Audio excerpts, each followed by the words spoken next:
لیکن اشتعال انگیزی ایک اور طرف سے بھی ہوئی، پاکستان میں نہیں ہوئی، کہیں اور ہوئی، کسی اور جگہ، کسی اور اہم جگہ کو ٹارگٹ کرنے کی کوشش کی گئی. کس جگہ کو پتہ ہوئی اشتعال انگیزی کی بات ہوئی تو حوثی باغیوں کی جانب سے مسلسل اشتعال انگیزی ہو رہی ہے. یمن کے ایک اسٹیٹ سعدہ کی جانب سے یا اس ایریا میں سے مکہ کی طرف ایک میزائل داغا گیا جس کو مار گرایا گیا. لیکن یہ انتہائی تشویشناک سچویشن ہے. عجیب بات یہ ہے کہ جہاں دنیا مسلمانوں کے خلاف متحد ہو رہی ہے وہاں مسلمان آپس میں متحد نہیں ہو پا رہے اور عجیب سی چپکلش پائی جا رہی ہے، عجیب سا تناؤ پایا جا رہا ہے. ایک مسلمان بھائی دوسرے مسلمان بھائی کے خلاف ہے، لیکن جو حوثی جس نے اٹیک کیا مکہ کی طرف یا میزائل داغا، کیا وہ مسلمان ہو بھی سکتا ہے یا نہیں ہو سکتا؟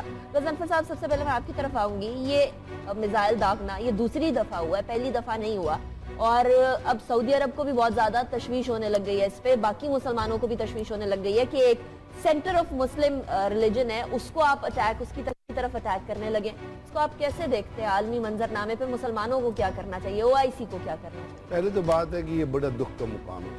دوسری بات یہ ہے کہ اتنی اس ٹینشن کو، اس چیز کو اس سٹیج پہ جانے کی ضرورت نہیں تھی، کیونکہ آپ یاد ہے historically Yemen had been a part of the Muslim ummah یا مسلمانوں کو بڑے تاریخ کے حساب سے رہا ہے. اور حضرت رسول کریم پیس بی اپون ہم نے پہلی دفعہ جب اسلام پھیل رہا تھا تو حضرت خالد بن ولید کو بھیجا تھا یمن میں ان کو لوگوں کو ایجوکیٹ کرنے کے لیے، اور خالد بن ولید کامیاب واپس آ گئے تھے تو حضرت علی کرم اللہ وجہ کو بھیجا گیا تھا. تو یمن کی امپورٹنس بہت زیادہ رہی ہے سعودی عرب کی ریلیونس کے حساب سے.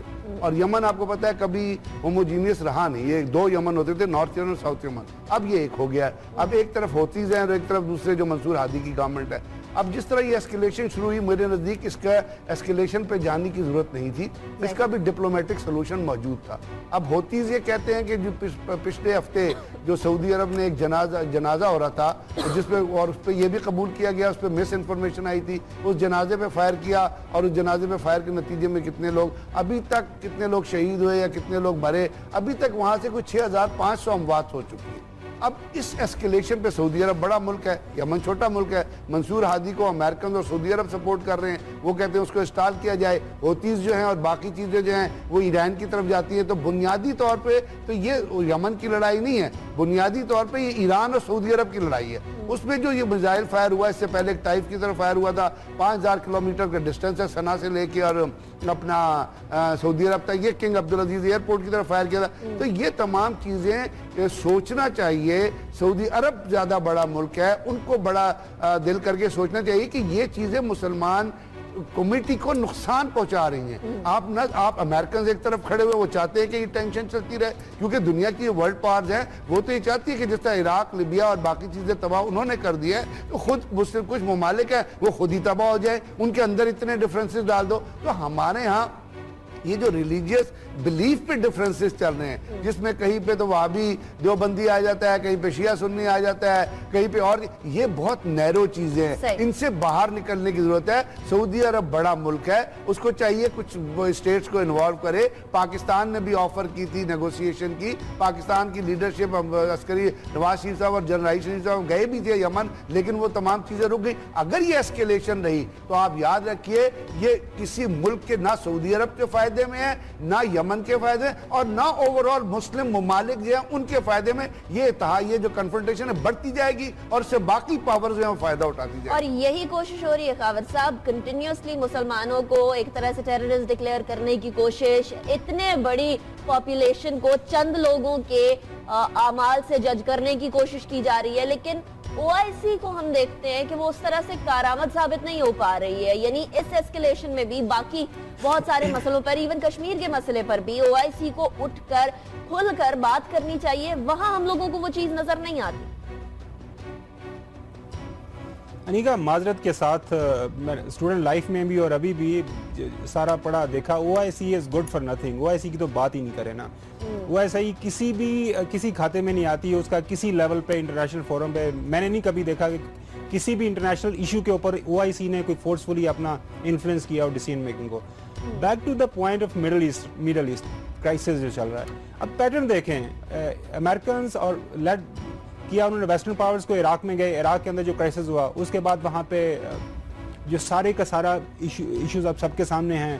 وہاں پہ جو گورنمنٹس آئیں وہ کام نہیں کر سکیں. اب یہ وہاں پہ ISS آئی ہوئی ہے, اب امریکنز دوبارہ گئے ہیں ISS کو مار رہے ہیں. کچھ پتہ نہیں ہے کہ اب دوبارہ کیا ہوگا. اس کے بعد ہم نے دیکھا کہ وہ عرب سپرنگ کا جو شوشہ چھوڑا گیا, وہ عرب سپرنگ تھی, وہ تو سب کے سامنے وہ آٹم میں ساری وہ ٹرانسفارم کر گئی. تو یہ سارا ایک ایشو ایک سڈن پیٹرن پہ سارا چل رہا ہے.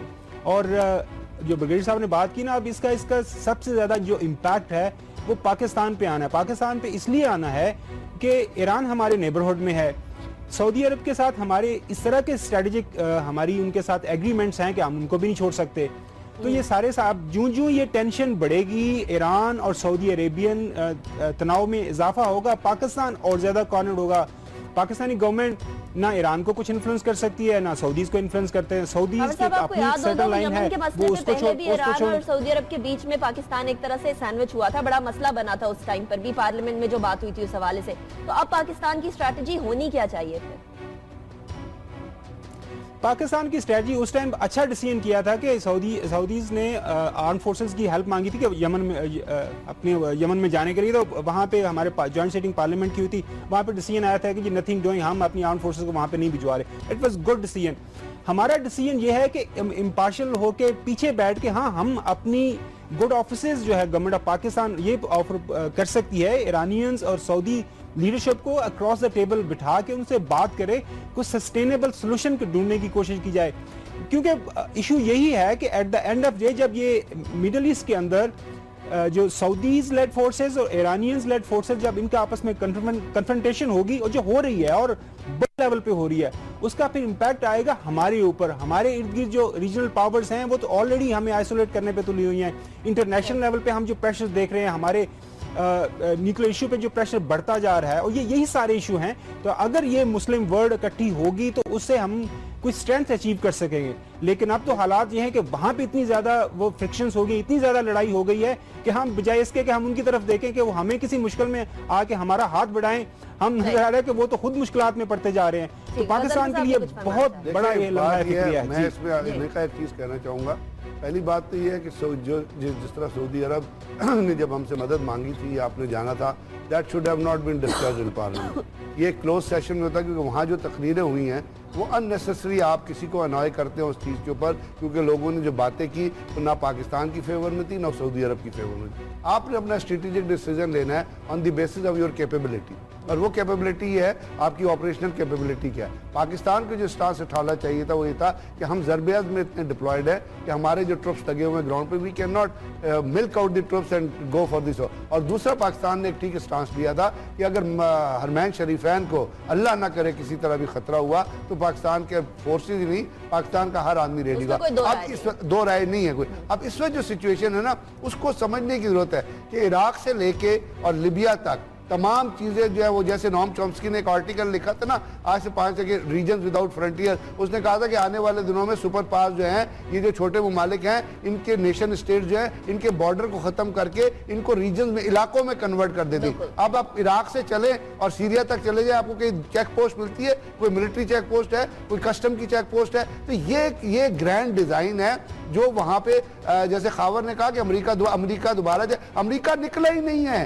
یار. چل کوٹ انکوائری میں انہوں نے کیا کہا, بش اور بلیئر نے جھوٹ بولا دنیا سے کہ صدام حسین کے پاس WMDs ہیں, اس کے پاس کچھ بھی نہیں تھا. اس کے بعد امریکہ کے ایک فورن ایمبیسڈر ہیں, انہوں نے کہہ دیا, جن پہ قدغن لگا دی گئی کہ جی میں گیا تھا انویسٹیگیشن کرنے, صدام کے پاس کوئی. تو یہ جو جا رہا ہے, ایک تو وہ امریکہ اور باقی پارٹس تو کرنے کی کوشش کر ہی نہیں ہے, ہم اپنے آپ کو تباہ کر رہے ہیں, ہم آپس میں لڑائی کر رہے ہیں, اور وہاں پہ نیگوسیشن. اور ہمارے اپنے تباہ کرنے کی بات کی جائے تو عراق میں جو مسئلہ ہوا اس ٹائم پہ IAEA کے سربراہ خود عراقی تھے, وہ اس چیز کو بچا سکتے تھے, اس چیز کو روک سکتے تھے, لیکن وہ بھی پورے انوالو پائے گئے. آج بھی یمن میں جو مسئلہ چل رہا ہے, اٹس مور اباؤٹ پالیٹکس, اور اس کو حل کیا جا سکتا ہے, حل کرنے کی ضرورت ہے, اس کے علاوہ کوئی آپشن نہیں.